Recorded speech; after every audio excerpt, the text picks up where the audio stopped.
فلذلك فادع واستقم كما أمرت ولا تتبع أهواءهم وقل آمنت بما أنزل الله من كتاب. الحمد لله وصلى الله وسلم على نبينا محمد وعلى آله وصحبه أجمعين. Inshallah, today we'll pick up in the last chapter that has to do with Kitab al-Tahara, which is the book of purity. And this is a chapter that it's composed of a few different parts. The first part of which is having to do with the females and the women, and some of the ahkam that is specific for them regarding menstruation and whatnot. And this, of course, is something that is very important for every woman. They need to know the ahkam regarding this, and this is something that is vital for them to know when they pray and when they and the different things that revolve around them, because of course this is something that that befalls most of the women in general. And as the Prophet ﷺ said, هذا شيء كتبه الله على بنات آدم, that the Prophet ﷺ, he said that this is something that Allah has katab, that He wrote or like prescribed on all the daughters of Adam. And so this is something that befalls everyone. And so knowing how to deal with it, and knowing when it starts and when it stops, and what is the difference between this and other things is very important. So we'll talk about it in general, and this is also something that's good for any man who's also married or has kids or has daughters and whatnot. This is something that he would need to know in a general sense so that he can teach his family and whatnot. And of course there's a general problem that happens with this particular chapter. A lot of people, they skip it, and the reason they skip it is because it's something they shy away from learning about it. And so this creates a problem because the women are too shy to ask about it, and the men, they don't care. And so this sometimes creates a gap in someone's understanding in the deen, and someone that's learning fiqh, they need to have an understanding of this particular chapter or subject, because this is something that is vital. And so we'll talk about it in general, and of course, this is something that someone should always, if they have questions, a woman and whatnot, they should go to someone who is knowledgeable to ask these questions, of course. But in general, there's certain principles, and we'll talk about these, inshallah. So the author Abu Shujaa, he says, rahimahullah, فصل ويخرج من الفرج ثلاثة دماء الدم الحيض والنفاس والاستحاضة. And so here he says that there's 3 types of blood that exit the woman's private part. And then he says the first one, which is menses, and the second one, blood from postpartum bleeding, and the third one is something that's called istihada, which is like we would say spotting. And this is, and of course he's going upon the way that he normally goes about, which is always looking at all the different types of categories and categorizing every thing in the subject so that we can see it in a categorical sense. So he breaks it down. So this is, of course, these 3 types, he'll talk about them here. And he'll talk about, because it's important to understand the difference between these. The first one he says here, فَالْحَيْضُ هو الدم الخارج من فرج المرأة على سبيل الصحة من غير سبب الولادة. And so وَلَوْنُهُ أسود محتدم لذاع. And so he says here that hayd, which is menses, what we would call menses, comes out in a healthy state and is not caused by giving birth. And it also has a dark color. That's like a dark black color, and is something that is painful and whatnot, and has a certain it's something that hurts, or it's hot and it hurts.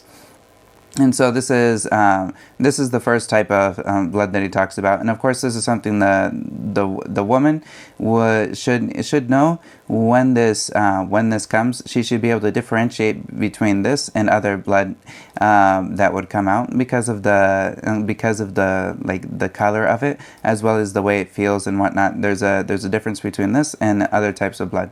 And also the next the second one that he talks about here is, he said, وَالنِّفَاسُ هُوَ الدَّمُ الْخَارِجُ عقب الولادة. And so then nifas, which is what you would call postpartum bleeding, and nifas is also comes from like meaning that she gave birth to a nafs, like a nafs came out, which is like a nafs is like a soul or something, and so a nifas is like the time when she gave birth to that, and so we would call it like postpartum bleeding. And he says that it is blood, الدم الخارج, the blood that comes out, عقب الولادة, which is like at the end of giving birth. And so this is something that like this happens in birth for the women. It always pretty much happens. And then the third one that he gives here, the third type, he gives a definition for it, for istihada, and he says والاستحاضة هو الدم الخارج في غير أيام الحيض والنفاس. And so he says this is any blood, this is like blood that comes out or is discharged at a time other than menses or postpartum bleeding. And so this is very important that someone understands the difference between these, because one, the timing of it is very crucial. So if the timing doesn't come out in the time of, if something comes out and it's not the time of haid, or like it's not the time of menstruation, and she's also not in like postpartum bleeding and whatnot, so this is something that would fall into the category of istihada, and this is something that doesn't hold the same rulings as menses. So they would be understanding of this. And one of the ways that we know what is haid and what is not is just by looking at how long it is. And in general, like it differs from women. But he says here, وأقل الحيض يوم وليلة وأكثره 15 يوما وغالبه 6 أو 7. And so he says this is the shortest menstruation is 1 day and a night. So this is like the smallest that a menstruation would ever come out is a day and a night included. And so it would need to be like in this 24 hours. This would be the shortest amount of menstruation as is in a single day and night. And then normally, and he says here, normally it's 6 or 7 days, and this is the norm. At the most 15 days, and this is important because the most is 15 days. So anything that goes over 15 days is going to be would be istihada. And anything that happened outside of like the norm, like that norm, like if she has 6 or 7 days, and then or if she's on a like she has a normal cycle, and she knows what time she normally has the cycle. So like she knows like it's every 28 days, or like it's every like couple, so like whether it's like the lunar cycle, so she knows like at the first of every month or something, or around this is the time that I normally have it. And then if she has it in a time that is outside of that, and then it's also that couldn't be inside of those 15 days, then this is something that we know that for sure it is something that's istihada, if it's something outside of that time. And also he says at most 15 days. And so if you were to say that like at the most it would be 15 days. So if she had the beginning of her period and like say the first of the month, she has her period at the first of the month, and then she has like maybe 6, 7, 8 days, and then on the 16th of the month, after 15 days has passed, or like say the 17th, like the 17th, there's something that comes out. Do we say that this is haid or not? No, we would say that this is istihada. And so she would just so this is something that you just deal with it like any type of najasa that comes out, and then she would pray. And depending on the type of situation, this is something that is different, how much they would have to worry about it as opposed to in another time. And also like the evidence for how to deal with this is something that that is mentioned in the hadith of Fatima binti Abi Hubaysh radiallahu anha, that she came to that she said that I was that this is a hadith about her, that she used to have istihada, which is like spotting, or it's like bleeding at a time other than haid, or it's a lot, and so the Prophet ﷺ said to her, إذا كان الدم الحيض فإنه دم أسود يعرف. And so he says, if this is the dam, or like the blood that is haid, then this is something that is aswad, and it's something it's known. Like this is something that is like aswad is black, and it's something that is known. فإذا كان ذلك فأمسكي عن الصلاة. and if it is like this, then don't pray. Then hold back from praying. فإذا كان الآخر فتوضئي وصلي فإنما هو عرق or عرق. And so he says here that, and if it is at the end of that time, or if it's something else, then make wudu and pray, because this is only irq, and the irq is something that is something that comes down from it's like something that comes down from like a vein or something of this sort, but it's something that it's different than the actual haid. And so the Prophet ﷺ, he makes a differentiation between this, and also and this is something, of course, we know that someone who is on istihada, they can still pray, and they're still obliged to pray, but the person who is on hayd, of course, this is something that they're not allowed to pray, and this is with his consensus with ijma'. And so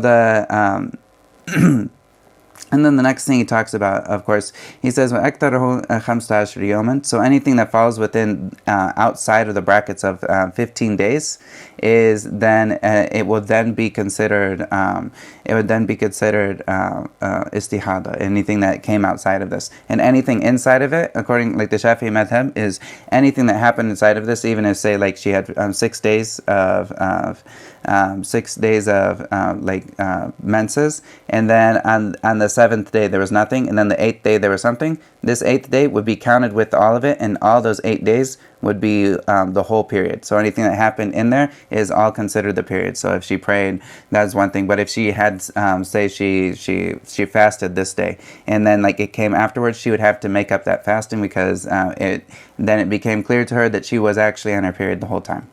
And this is the view of the Shafi'i madhab in this particular issue. And so like anything, there's no breaking between this, and also there's no way that anyone could see if he's going to talk about it, but this is something also that there's no way that someone can have when someone is waiting after they've been like divorced and whatnot, there's a waiting period, and so they have to wait for three periods of purity according to the Shafi'i madhab. So they have to wait for 3 of these, and so they can't say that if they had 1 day or 2 days and then there was a break in it, and then the next day they had like menses, and then there was a break in it, and then the next day they had menses. They can't say that they can't make this all to be and this all happened in like 8 days and there was breaks in that. We wouldn't say that this was period and then there was a break and then this was another period and this was a break. We say no, all of this is one period, because it happened within the 15-day window, and so anything within that 15-day window is all joined together as one thing. And so this is also something that is key and would always be brought together as one thing, and it would always happen within that 15-day window. And the next thing that he also we'll talk about it, that the smallest amount of purity between two periods, I'm going to skip up because it's important, it's connected to this. The smallest period between two periods is also 15 days. And there's no la had liaktharihi, and so like the smallest time between 2 periods will be 15 days as well. And so you can never have a period, like you can never have 2 haids that come together within 15 days, and you can't have a period that is broken apart by 15 days as well. So this is a way to keep it where it's like to where there's a certain a schedule to it, so that people say somebody got divorced and then they said it broke up, and then it broke up into this way. Maybe they could finish their iddah in like 20 days or something of this sort in a really short period of time if they thought that any break in it is a new period. But rather the Shafi'i opinion is that this is something that it wouldn't be considered a new one, but rather it would be the same period that's all brought together within that 15-day window, and there would at least be 15 days of purity that would be considered before there would be another period after that. And so the next the next thing that he says here is he says وَقَلُّ النِّفَاسِ لَحْظَةً وَأَكْثَرُهُ 60 يَوْمًا وَغَالِبُهُ 40 يَوْمًا. And so he says, and the smallest amount of postpartum bleeding is an instant. Like to say that somebody had a baby, and the time that the blood came out right after the birth, then this would be like the smallest amount if it was just like 1 second that something came out.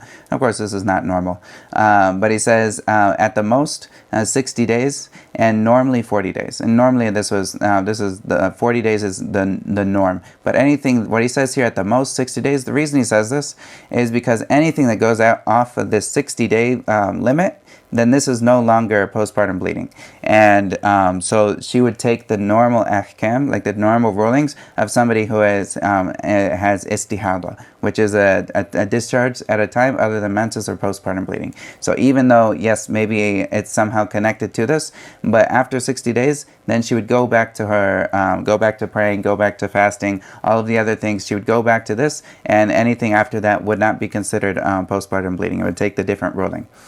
And normally it's 40 days, and this is the norm. But this is, but the ruling that if any time that goes over 60 days, then at this point it would take another ruling.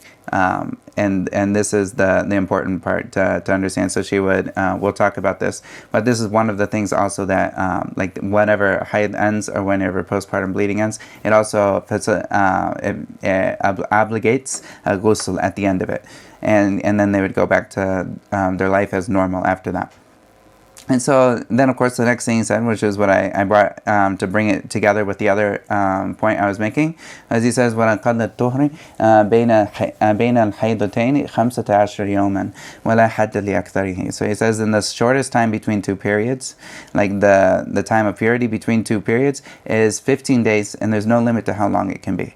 And so, of course, this is something that keeps everything in order. And of course, the evidence is for a lot of these things, especially like the evidence between a day and a night, or like 6 days, or the most 15 days. The evidence for this is something that has been looked at. Imam Shafi'i, he looked at what was the norm of the people, and if there's anyone who was strange, what was the strangeness in that. And so he would look at all the people and would kind of, this is more like a scientific method of coming up with something, but he would look at all of the people that had these things, and he would get all of this information, and he found it all fits into these general categories. And so then this is how he made up these this time period, this bracket of 15 days and 15 nights. And this isn't something that's necessarily based on any text, but rather it's based on tatabbu', which is like looking at everything that has happened. And so it's kind of a scientific, in a way, it's kind of like a scientific method of seeing what has been recorded. And this is the go back to in a lot of these things. When there's no clear text that talks about what to do in this matter, then he goes back to what has been recorded and what is the norms. And so this is where he comes up with these certain numbers of this. And also, of course, there's no limit to the most of that time can be between two periods. And of course, some people, maybe their periods don't come for like 3 months, 4 months, 6 months, and maybe it never comes back again because they're not necessarily whether it's a healthy state or this is just the way their body doesn't work in that way. But the norm is that they would have a period every single month. But some people, they don't, and this doesn't change anything. That's the standards. They pray like everyone. They do everything like everyone else. There's no problem with that. And so it can. But normally, the shortest it would ever be is 15 days. So anything that came within that was like less than this, then we would look at this and try to fit it into these 15-day brackets and put it together. And so then the next thing he says here, which is also important, when he says, وَقَلُّ زَمَنٍ تَحِيدُ فِيهِ الْمَرْأَةُ 9 سِنِينَ. And so he says in the youngest age a girl can have a period is at 9 years old. and this is 9 years Hijri. Like this is the lunar calendar. This is not the like the solar calendar. So this is at the youngest, and this is also that he has this that he puts this here is because this is like what he found, like of the people that were around him. There was no one who ever had this under that, and so anything that happens, like if a woman saw spotting and it wasn't at a time that could have been right around that 9-year bracket, so like maybe the month before it happens right before the 9-year, but it's in the same month, but it's in that month, then they would fall into that.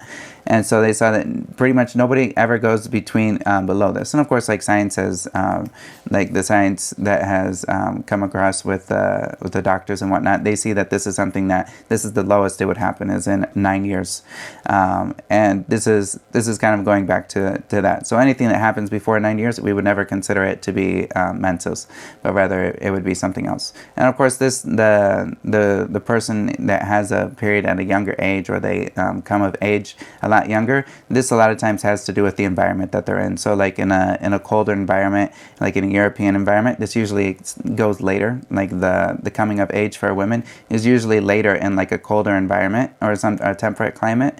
But in a hot in like a hot or like an arid hot climate or tropical climate that's arid and whatnot, this is usually something that a woman would come of age much earlier.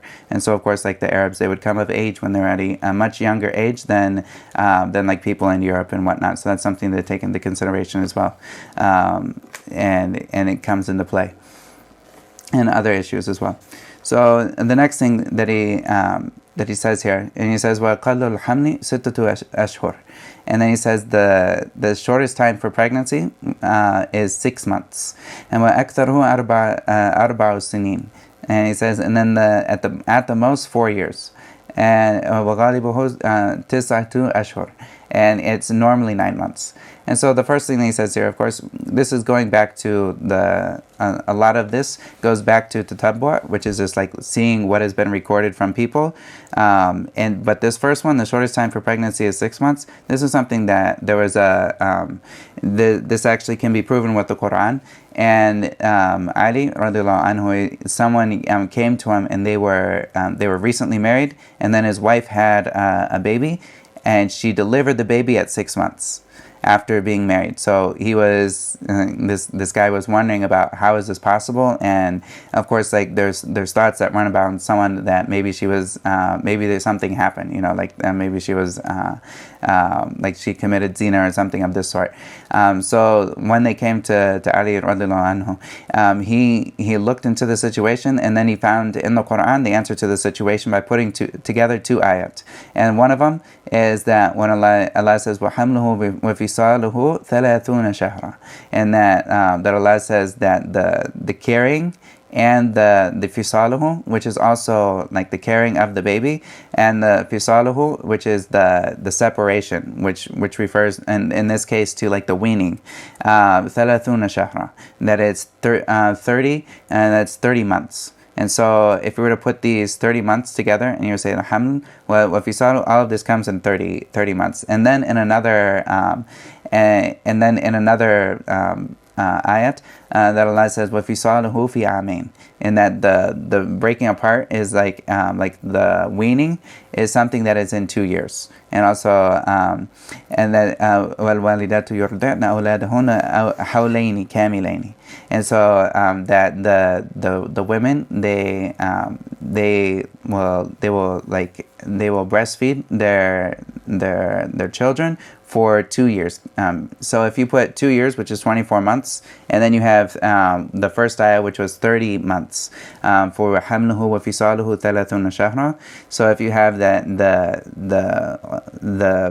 like the pregnancy and the actual like weaning happens within 30 months, then this would be you would have the weaning, which is 24 at the most, and then you would have the rest of the 30 months would be 6. And so this is the smallest that someone could have the baby, according to like the Quran putting these 2 ayats together. This is something that Ali radiallahu anhu, he noticed this when he came in, and of course it like cleared up the reputation of this woman, and this is something that like scientifically we can see that this is possible.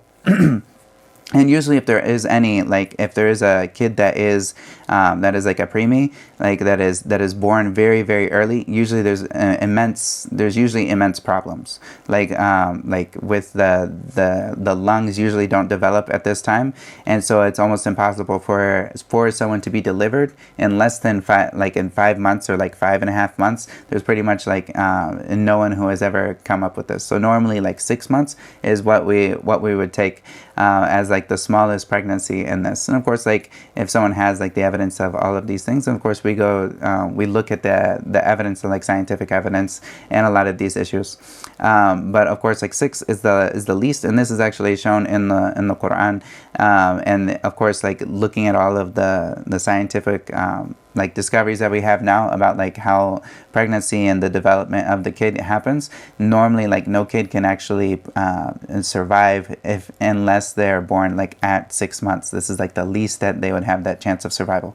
The next thing that the author here mentions here is at 4 years, and this is something that is like that the Shafi'i madhab, they hold that most of the pregnancy would happen is 4 years, and this is based on there was a story of someone who had like this is of the early like the tabi'in, that there was a story of a woman that was very, very large for a long period of time, and she said, I'm pregnant for like a long period of time. Then after 4 years she had a baby, and the baby had teeth and had hair and all these other things.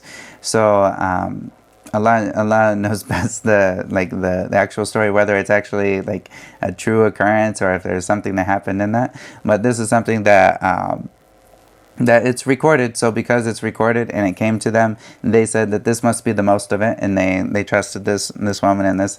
But in general, there's like scientifically, if we look at it, there's usually things that happened after a long period of time. Like I think the most that there was like maybe like if I'm remembering properly, like in the recorded history of recently, I think it's like 17 months was like the most of someone that ever had a child for like that longest period. But usually there's serious problems that happen after like 10 months and whatnot. There's serious problems that happen to the mother in that case. So but here he says for 4 years, like based off of that report that came, and so this is kind of how it comes across. And sometimes this will have there'll be other things that will come regarding this certain thing in the madhab that they'll talk about. They'll say like 4 years of something of waiting time in other chapters.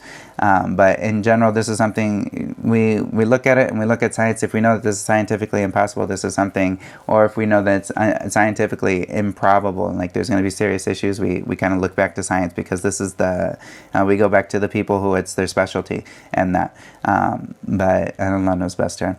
And then he says, and normally it's of course 6, and normally it's of course tisa to ashhur, and that it is the 9 months, and this is the norm, and of course that is known. And so, of course, the best thing to know when it comes to these things is also knowing the timing of all of these, and then we can know when the period comes, that it's going to be at the very most, it's going to be 15 days. Anything over that is going to fall into istihada. And then to go back to and then anything between the two periods has to be at least 15 days. And then after that will happen sometime within that. Then it can be if something comes after the 15 days, then we know that it would be haid. And of course, the woman will always go back to what she knows, whether she can tell the difference between this blood and other blood, like between like the menses and spotting. If she knows the difference between this is what she goes back to. And in the Shafi'i madhab, like if she knows that this is not menses but this is something else, then like if she's unsure, then she goes back to what she knows, like if she can differentiate with her senses. And then also the woman should also be mindful of the amount of time that she normally has her period, like whether it's 6 days, whether it's 4 days, whether it's 7 days, or whether it's 5 days. She should know, and she should memorize this for herself and be very aware of that, and also know when the time comes. Because if something ever happened where say something happened in her body and then she didn't know what her norm was, then this could possibly create issues for her down the line, because if she knows what her norm is and anything happens outside of that norm afterwards, then she goes back to her norm. Like say something happens with her body and whatnot, and she can't tell the difference between the haid and istihada, then she would go back to the norm that she had previously. So she knows that it was 6 days and it was at the beginning of every month at the first day. Then she would go back to that norm and she would hold to that norm, and anything after that norm, it would be something that is considered istihada. So it's important for the women to also memorize the time of the month that they have it, as well as the amount of days that they have it, so that they can protect themselves from any uncertainty in the future. And Allah knows best. And so the next thing he talks about, which is important, which also will come into back to some of the other things that aren't just about women. But he says there's 8 things that are haram for the person on their menses. So he says وَيَحْرُمُ بِالْحَيْدِ وَالنِّفَاسِ ثَمَانِيَةُ أَشْيَاء. So he says, and there's 8 things that are haram to the person on their menses, and also on nifas. And this is something that's in this particular copy I have here, but wasn't in the copy that I was translating from. He says, so there's 8 things that are haram for the person on their menses and nifas. And nifas is just like the menses. It's pretty much, it takes the same ruling in this. And the first one is salah. So the person who is on their menses, they don't pray. And this is something, of course, this is with ijma. And also someone came to Aisha, and she asked about this, and this is something, and she said, what's the reason, or what's the deal with the woman that she makes up her fasting, but she doesn't make up her prayer. And so then Aisha, she said, and she's like, are you one of the people of like the Khawarij, like the people that make things a Haruriya? And she asked her, are you a Haruriya? Which is like someone that comes from this place that was known for being Khawarij. And she said, no, but I want to know, like, what's the reason behind this? And she said, this is what we were told.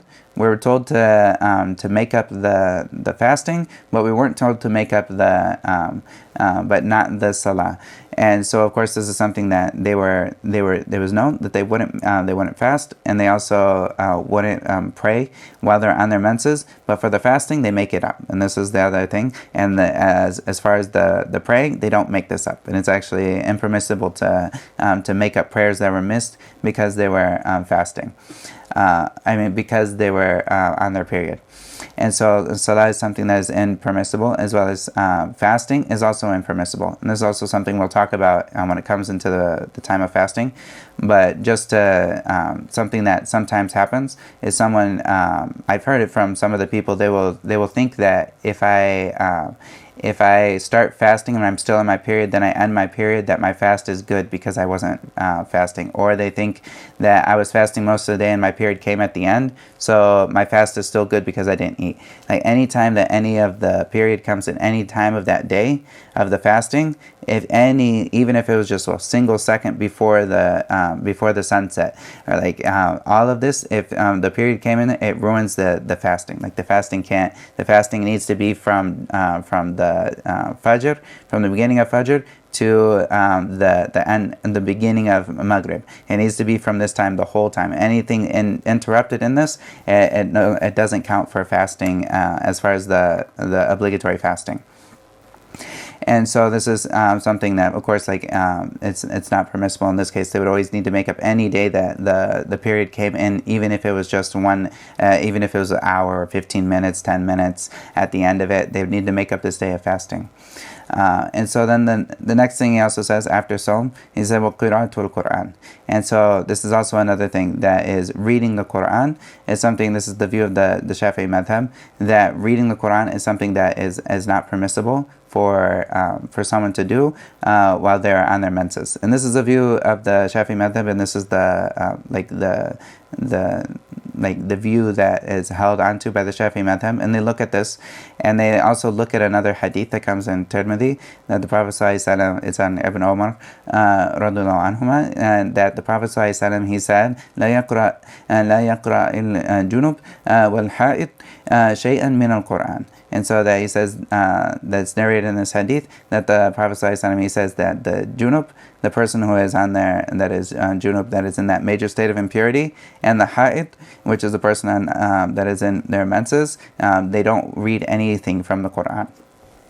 And so this is something that a lot of this particular hadith is something that some of the scholars, they say that this hadith is good, and that because of the different hadiths that come together, they support that this hadith is sound. And some of the other scholars have said no, this hadith is not sound, and they don't take it as evidence because there's certain problems within in the way that it came in Tirmidhi. It's not enough to be an evidence. But if you look at all the other versions of this hadith that came, then putting them together, then this is something that that is strong, but specifically it's strong when it comes to the person who is junub.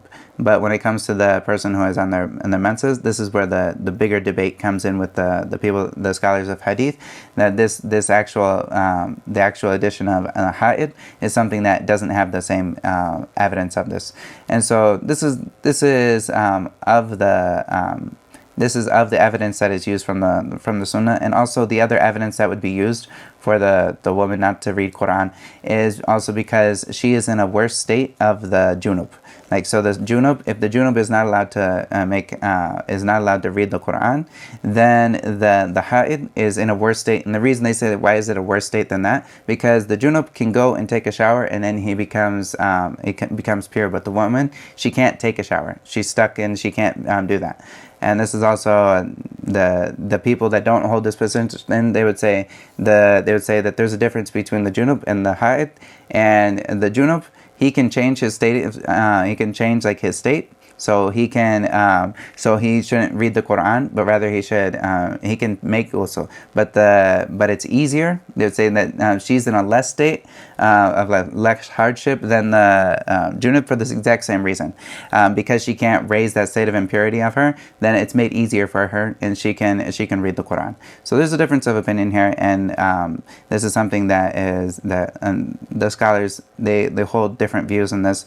And of course, the woman, if she takes the view of any one of these scholars, this is something that she takes that for the scholar and whatnot. And this is something that is, since the hadith is questioned in its validity in regards to the ha'id and to the person to the menstruating woman, then this is something that this is the area of khilaf that is more mu'tabar. And also, some of the teachers say, there's a teacher of Quran, and some of the people that maybe are memorizing the Quran, what do they do in this situation if they can't read the Quran? And so some of the people that say, one, she can read it in her heart without moving her tongue. She can read it and look at it with her eyes, but without reading it. And of course, the next thing I'll say is without touching the actual mushaf itself. And that's the way that she can do it. And of course, someone who is memorizing, this can create a hardship for them if they're memorizing the Quran, because you have to constantly review it. And so this is, some of the scholars, they give a relaxation in this issue. But the view of the Shafi'i opinion is that this is something that is not permissible for that. And Allah knows best. And the next thing that he says here is also touching and carrying the mushaf, which is the next of these things, which is the fourth one, where he says وَمَسَّ الْمُصْحَفُ وَحَمْلُهُ.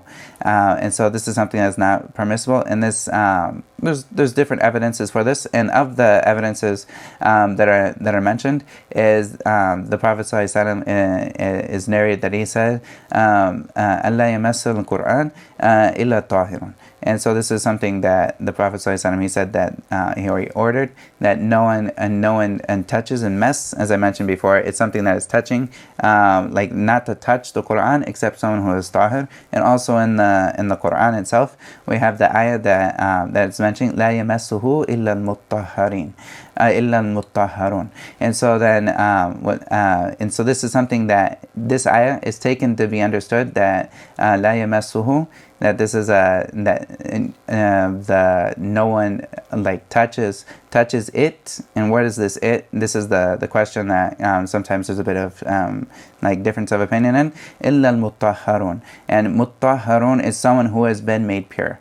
And so a lot of the scholars will say this is referring to the angels that are that are like and that are made pure. And the view of the Shafi'i opinion is that this goes hand in hand with the other hadith, and so like that no one should touch the Quran unless they are pure. And they'll say this, and this is something that Allah knows best. This is definitely another area of big difference of opinion. And the Shafi'i opinion, putting this together with the other hadith, and the hadith is something that is authentic, and also Shaykh al-Albani, he has also authenticated the hadith that about that knowing that لا يمس القرآن إلا طاهر. Like this is something that Shaykh al-Albani he himself authenticated the hadith of this, and so this hadith is also it comes across in many different ways, and some people have talked about the hadith is not authentic, and so of course there's this is a whole nother debate, but looking at the hadith, that it came in such a way that was very very well known, and it was also a part of a book that was written in it, that the Prophet ﷺ he wrote letters to other tribes and whatnot, and of the letters that he wrote, this was in the actual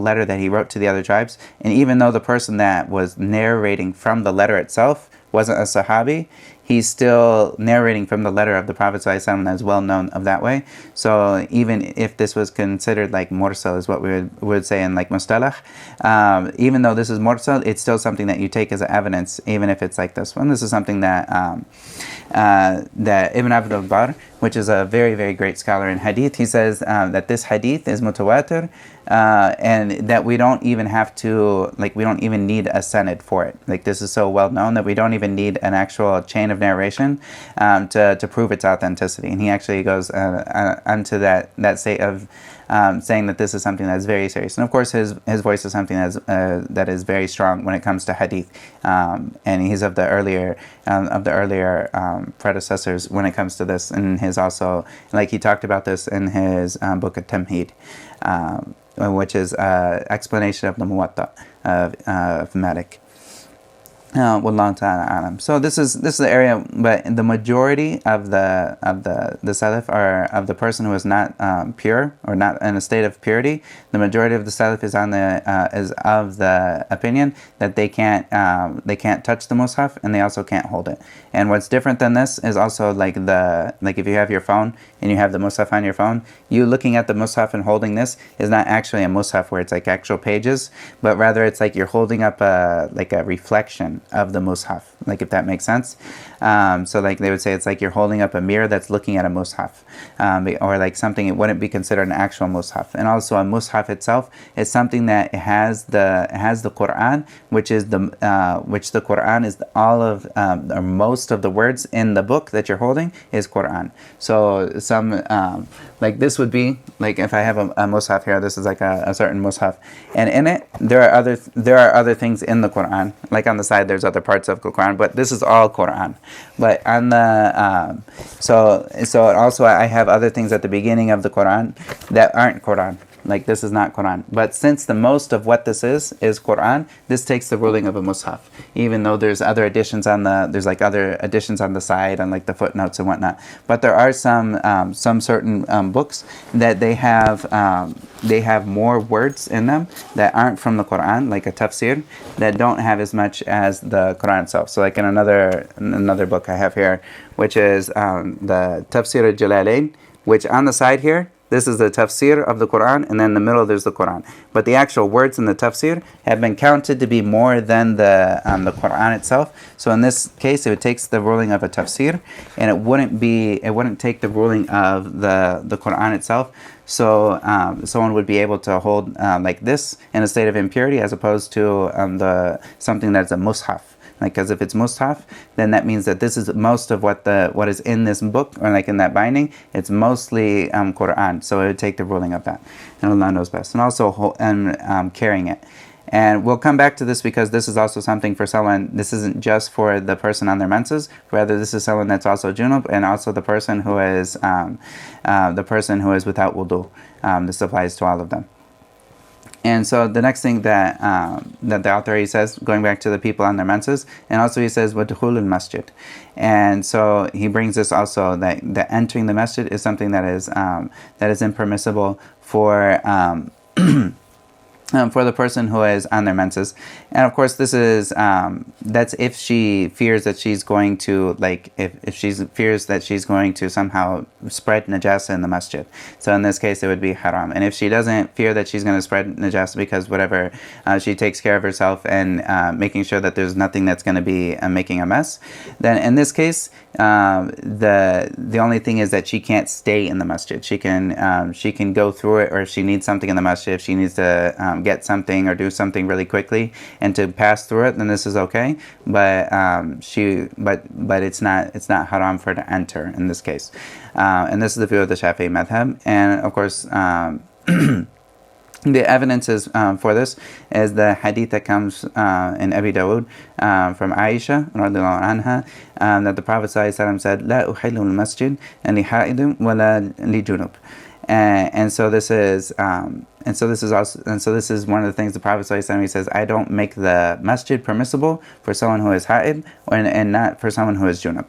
And also another hadith that comes of this similar meaning is that the Prophet ﷺ, he asked Aisha for something, and he asked her for it's like a bedding or a piece of bedding and whatnot. And so he asked her for this, and of course, like the masjid was connected to their house, like to Aisha, like her room or like her small apartment was connected to the Masjid Nabawi. And so the Prophet ﷺ, he asked her for this, like it's like kind of like a bedding or something he would pray on, and like a kind of like a prayer rug or something.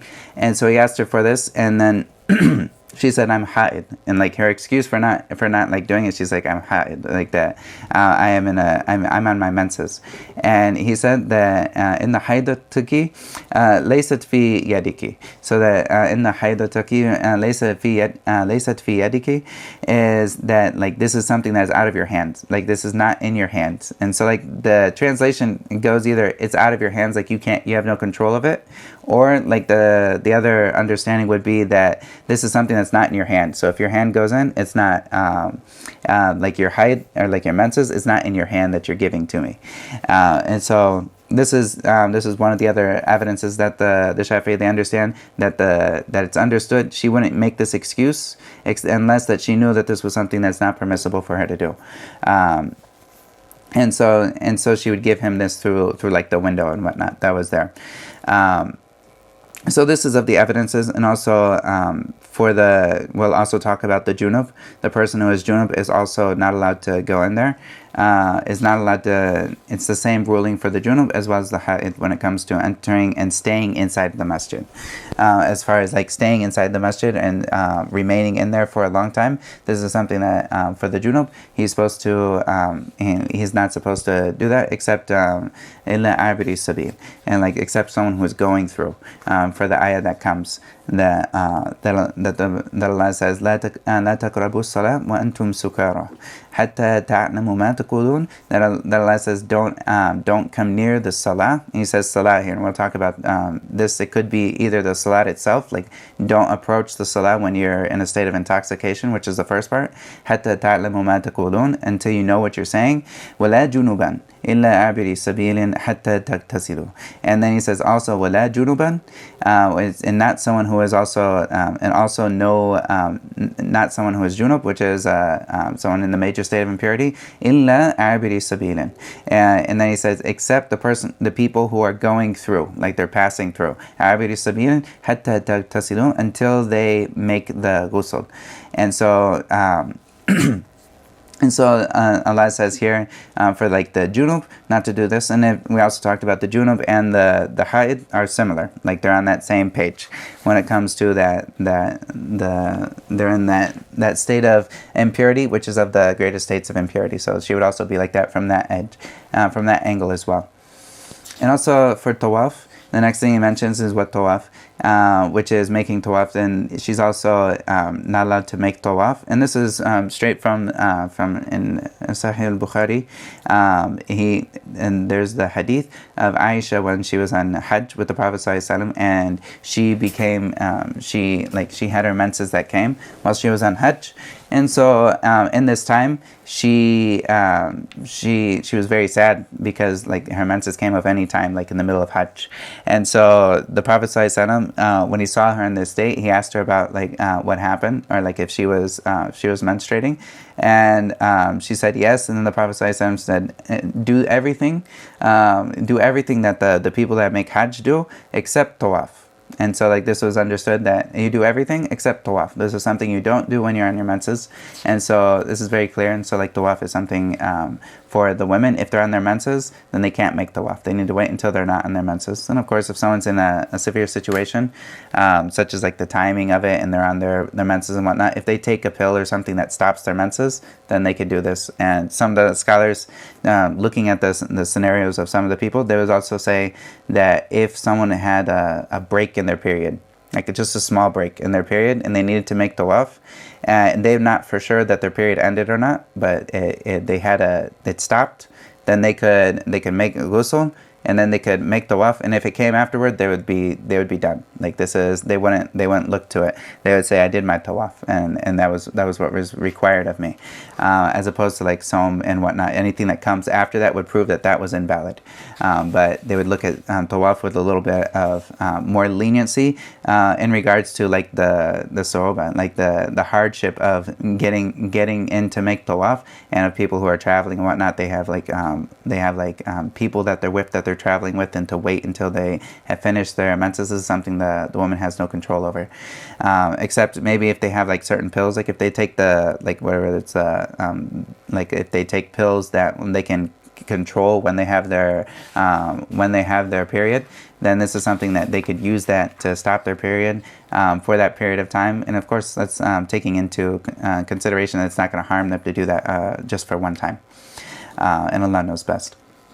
And then the next thing that he talks about also that is impermissible for someone on their period is and what he says what, which is and also intercourse. This is something that's impermissible on the period. This is something that Allah says clearly. And then he says, and they ask you about in talking to the Prophet ﷺ, they ask you about al-mahid, which is haid, or like the menses. And then Allah says, say, قُلْ هُوَ أَذًى فَاعْتَزِلُوا النِّسَاءَ فِي الْمَحِيضِ. And so he says that this is something that is something that is painful, something that is harmful. فَاعْتَزِلُوا النِّسَاءَ فِي الْمَحِيضِ. And so like then you should stay away from the women when they're on their period. And this is referring specifically to intercourse. And then he says, Allah says, وَلَا تَقْرَبُوهُنَّ حَتَّى يَطْهُرْنَ فَإِذَا تَطَهَّرْنَ فَأْتُوهُنَّ مِنْ حَيْثُ أَمَرَكُمُ اللَّهُ. And so he says, وَلَا تَقْرَبُونَ حَتَّى يَطْهُرْنَ. And so don't come near them until they have يَطْهُرْنَ, which they've come into a state, they've ended their period. This is the translation of it here.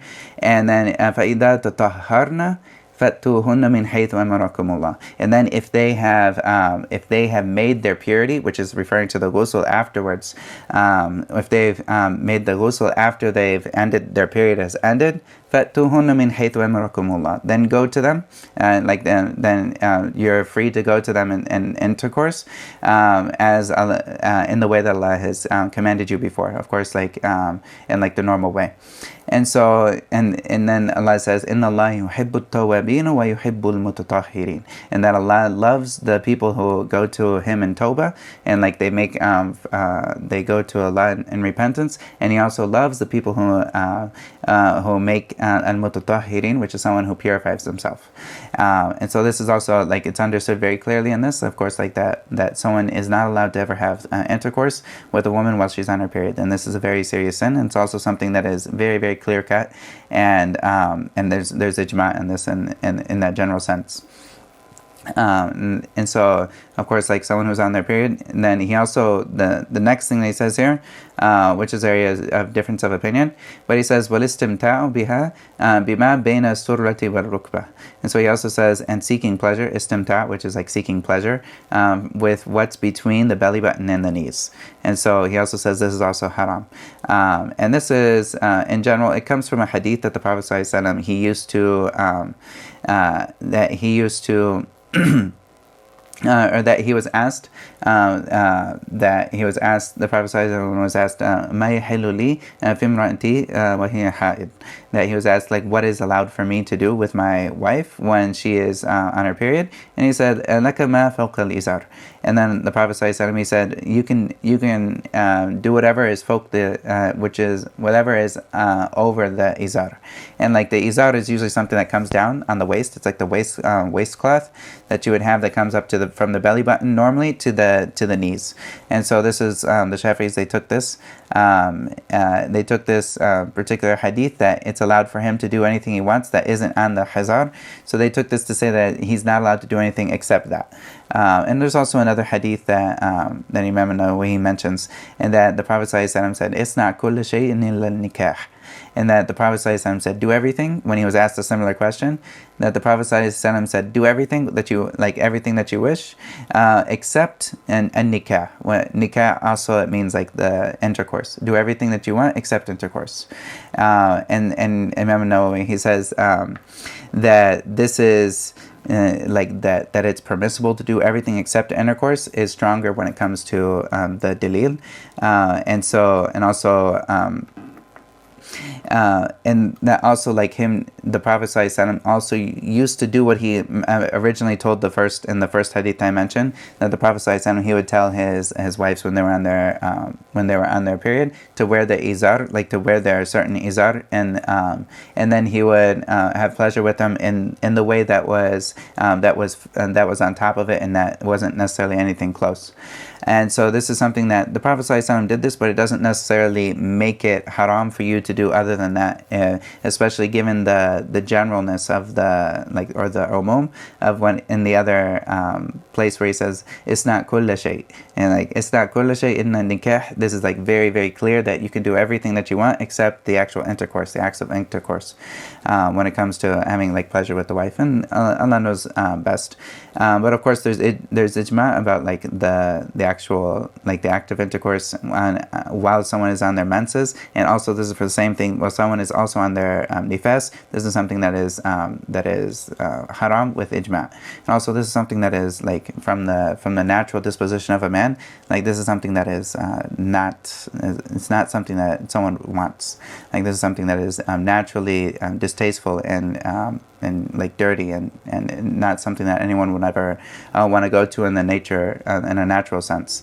And so like this is something that of course we make sure that we keep ourselves from ever falling into these things. And so the next thing that he talks about, and I know we're coming to the end, but it's close to what we've talked about. Like, of course, the person who's on their menses, they have a lot more prohibitions than the person who is in the other states of impurity. So the other states of impurity, I've already mentioned a lot of these things, but he says here, وَيَحْرُمُ عَلَى جُنُوب خَمْسَةُ أَشْيَاء. So he says in the person who is junub, in the major state of impurity, and then there's 5 things that are haram for him. And he says the first one, which is as-salah. And so this is, of course, on the salah for the person who's junub. Then he can't make salah until he is hatta tagtasilu, until he is made ghusl, or if he doesn't have water, then he makes tayammum. But also then the next thing is wa qira'atul Quran, which is like reading the Quran. This is also something when he is in junub that he shouldn't do, according to if you remember the hadith I mentioned before, that the Prophet ﷺ said that the Prophet ﷺ said that لا يقرأ القرآن and junubun الجنوب والحائض that or لا يقرأ القرآن الجنوب شيئا من القرآن. And this is something that is a lot of the scholars of hadith, they say this one is authentic because of the supporting evidences from it. And so like the Prophet ﷺ said not to read that. And some of the scholars of hadith, they say no, this is not authentic, and then so they say there's no evidence for that. And they go with the general sense that the Prophet ﷺ used to remember Allah in every single state. And so they would talk about this and they use this. But the view of the Shafi'i madhab, which is the junub, he doesn't read Quran, and this is the majority opinion in this. And so of course the difference between him and the woman is he can raise his state of impurity. So like there's no excuse really for him to read the Quran when he's in a state of junub, when he's in this state, when he can do something about it. But for like the woman, this is the one she can't do anything about it. She's stuck. So because of that, she like the scholars look at her case as another case that's individual. And so also he talks about the third one here, which is touching the mushaf, and I talked about that. لا يمسه إلا الطاهرون, like لا يمسه القرآن إلا الطاهر. And so like the Prophet ﷺ in that hadith that many of the scholars have said is a hadith and حتى mutawatir, like they say it's even up to like the state of mutawatir, which is of the highest states, is something that the only person who can touch the Quran is someone who is tahir. And tahir here, it means like the meaning of it is the Sharia meaning, like the Sharia meaning, which is someone who is in a state of purity. They have tahur, and so like they have this the state of purity. So this is the one that is someone who isn't in a state of purity, then they can't touch the mushaf. And that also goes for the person without wudu, as I mentioned, and also making tawaf. This is also because tawaf is like salah. The Prophet ﷺ said that salah is like or tawaf is like salah, except that you can speak while you're in tawaf. And from this, the Shafi'is they have taken this to see that all of the things that are required for you in salah, such as like covering the awra and also being in a state of purity, this is all required for you while you're making tawaf.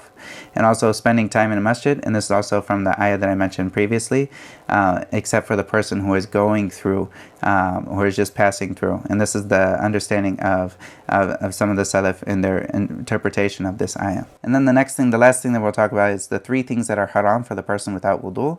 The first one, which is salah, and the Prophet ﷺ said, لا يقبل الله صلاة أحدكم إذا أحدث حتى يتوضأ. And so the Prophet ﷺ said that Allah doesn't accept the salah of any of you if he has made if he has broken his wudu, or like إذا أحدث, like if some type of hadith, he's coming to that state of hadith until he makes wudu. And so of course this is understood that salah is haram for the person without that wudu. And also tawaf, as I mentioned, the last thing, they need to be like in the state of salah. And also the third thing and the last one, which is touching and carrying the mushaf. And this is, and I talked a bit about the touching and carrying the mushaf, and it's the same evidences for that. لا يمسه إلا الطاهر, and also لا يمسه إلا المطهرون. And so like taking the ayah and also the hadith, this is the evidence that comes for the touching and carrying the mushaf without this. And some, like if someone has the mushaf in their bag with other things, and then they become say they have it in their backpack or whatever, and they become like they lose their wudu and they're wearing their backpack. This is they're carrying their backpack that has it in it, but that doesn't necessarily mean that they are carrying the Quran itself. But if someone also, in like the view of the Mutn Abu Shujaa is if somebody has if you have a Quran and the outside of the Quran is also connected to it. So like this, even though this wouldn't be the Quran, it's connected to the Quran, it takes the ruling of the Quran. And if I had a special case for this Quran and I had it inside the case, that case, if I'm holding that case, it takes the ruling of the Quran. If I have a special stand that is for the stand, like you'll have at the masjid, you'll have that stand that is specific for the masjid, or it's specific for reading Quran from, that also takes the same ruling as not holding it unless it's in unless you're in a state of purity. And this is a general principle that ما يقرب شيء يأخذ حكمه. And so like anything that comes next to something else, or like the thing that is next to something else, it usually takes the same ruling as that thing. If it's connected with it, it takes the same ruling. And so like the binding of the Quran, or if it's a special case for it, or the box that the Quran goes in, all of this takes the same ruling as the Quran. Wallahu ta'ala a'lam. And this is of course this is the view of the Shafi'i madhab. And I don't want to go too far into all the different madhab, but of course this is I mentioned the evidences as I can, to make sure that it's clear for people, so they know that this is not something that like the scholars, they don't come up with these things out of nothing, but rather they come and they have their evidences, and if there's differences of opinion, there's a reason that there's differences. Wallahu ta'ala a'lam. Sallallahu alaihi wa sallam ala nabiyyina Muhammad wa ala alihi wa sahbihi ajma'in. فلذلك فادع واستقم كما أمرت ولا تتبع أهواءهم وقل آمنت بما أنزل الله من كتاب وأمرت لأعدل بينكم الله ربنا وربكم لنا أعمالنا ولكم أعمالكم لا حجة بيننا وبينكم الله يجمع بيننا وإليه المصير.